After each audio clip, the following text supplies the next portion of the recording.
राजस्थान की राजधानी जयपुर में स्थित हवा महल न सिर्फ अपनी खूबसूरती और वास्तुकला के लिए जाना जाता है, बल्कि ये हिंदू राजपूत शिल्प कला का एक बेहतरीन नमूना है।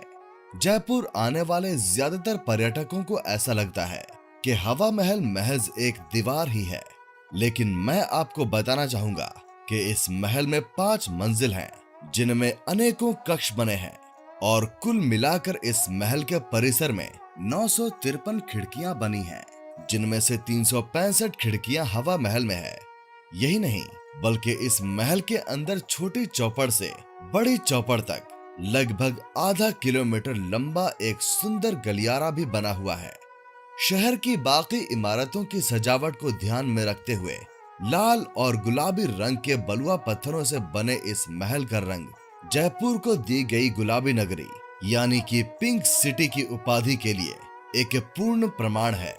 सन 1799 में महाराजा सवाई प्रताप सिंह द्वारा निर्मित ये महल पर्यटकों द्वारा जयपुर की सबसे पसंदीदा इमारतों में से एक मानी जाती है और इसको खास तौर पर रानियों के लिए बनवाया गया था।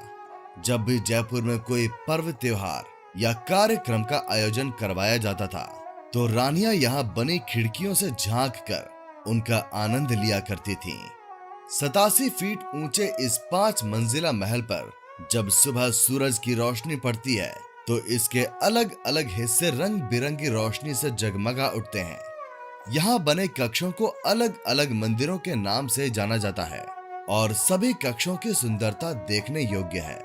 इस महल के अलग अलग भागों में बनाए गए कक्षों और उनमें लगाए गए दरवाजों की नक्काशी इतनी खूबसूरत है कि आप इनको देखते रह जाएंगे।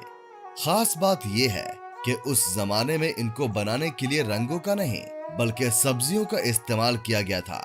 यही नहीं, बल्कि यहाँ लगे रंग बिरंगे शीशे भी इस हवा महल की खूबसूरती में 4 चांद लगाते हैं। महल की तीसरी मंजिल पर बने विचित्र मंदिर को श्री कृष्ण की पूजा अर्चना के लिए बनवाया गया था, जहाँ पर कृष्ण भगवान के लिए झूला लगाकर उनको प्रतिदिन झुलाया भी जाता था।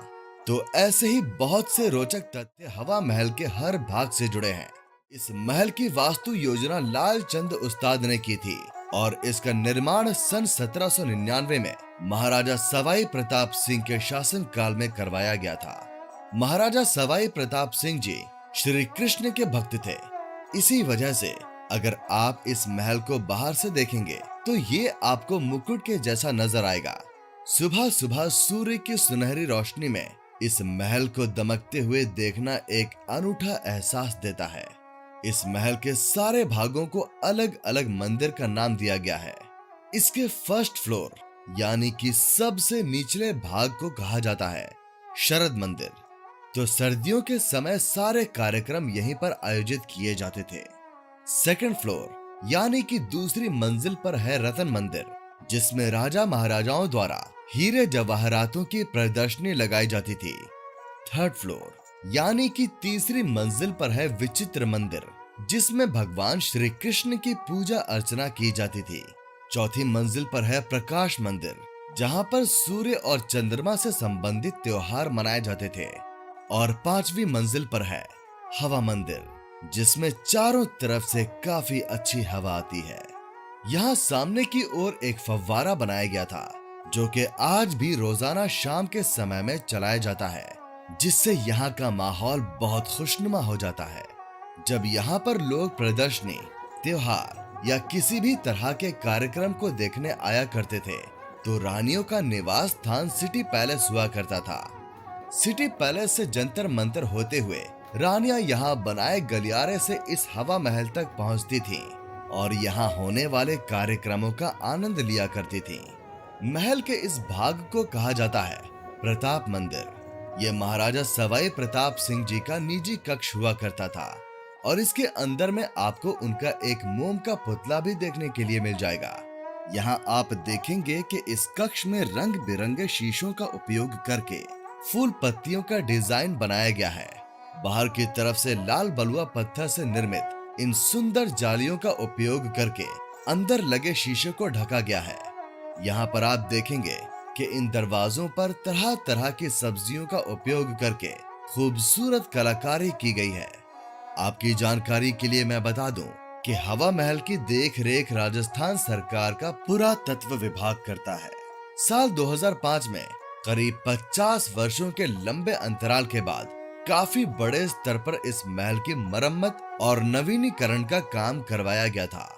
सवाई प्रताप सिंह ने सन 1799 में जल महल और हवा महल का निर्माण करवाया था। और न सिर्फ वो कृष्ण भगवान के भक्त हुआ करते थे, बल्कि वो एक महान कवि भी थे। प्रताप मंदिर के बाहर बना बरामदा शुभ भवंतु के नाम से जाना जाता है, जिसका मतलब होता है शुभ शांति। इस बरामदे को फूल पौधों से सजाया जाता था, जिससे कि यहाँ पर बहुत ही खुशबूदार वातावरण बना रहता था। यही नहीं, बल्कि आकर्षक लकड़ी और धातु से बनाए गए ये दरवाजे भी इस शाही कक्ष की खूबसूरती में चार चांद लगा दिया करते थे। यहाँ छत पर लगे इन कड़ों में रानियों के लिए झूले टांग दिए जाते थे, जिन पर बैठकर रानियां इस बरामदे में ठंडी हवा का आनंद लिया करती थीं।